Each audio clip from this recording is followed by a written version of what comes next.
हिंदूच्या संरक्षणासाठी सिहोरा येथे निषेध मोर्चाचे आयोजन. मोर्चाने वेधले प्रशासनाचे लक्ष.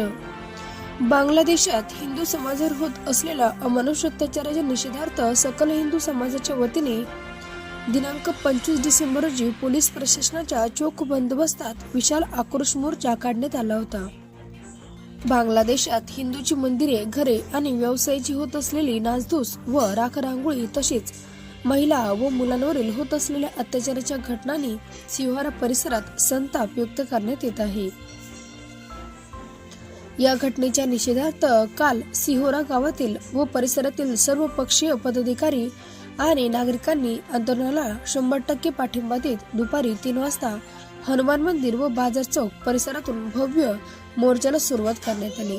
दरम्यान सिहोरा व परिसरातील अनेक गावातील शेकडो हिंदू बांधव, तरुण, महिला आणि ज्येष्ठ नागरिक मोठ्या संख्येने सहभागी झाले होते. हातात भगवे ध्वज आणि हिंदू बांधवांवरील अत्याचार थांबवा अशा जयघोषात फलक घेऊन निघालेल्या या मोर्चामुळे सिहोरा गावातील मुख्य चौकात आंदोलकांनी सभेचे आयोजन करण्यात आले होते.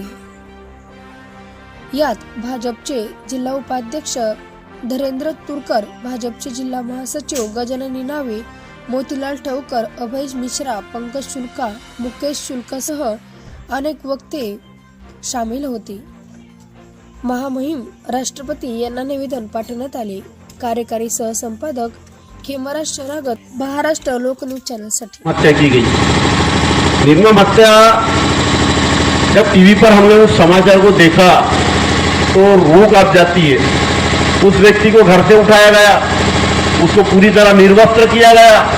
माँ बाप के सामने जवान बेटा जब उठाया गया है, छोटे छोटे बच्चे उसके पेट को लटका के उसकी जीवघेणा अत्याचार करण्यात आला, त्याच्या निषेधात संपूर्ण सिहोरा वासियांतर्फे आज निषेध मोर्चा इथं आयोजित करण्यात आलेला आहे. या मोर्चाला ज्यांनी संबोधित केलं असे अभयभाऊ मिश्रा, जे आता ज्यांनी मार्गदर्शन केलं गजानन भाऊ निनावे आणि संचालन करणारे मोतीलाल ठवकर, उपस्थित सर्व पंकज भाऊ शुक्लापासून तर सर्व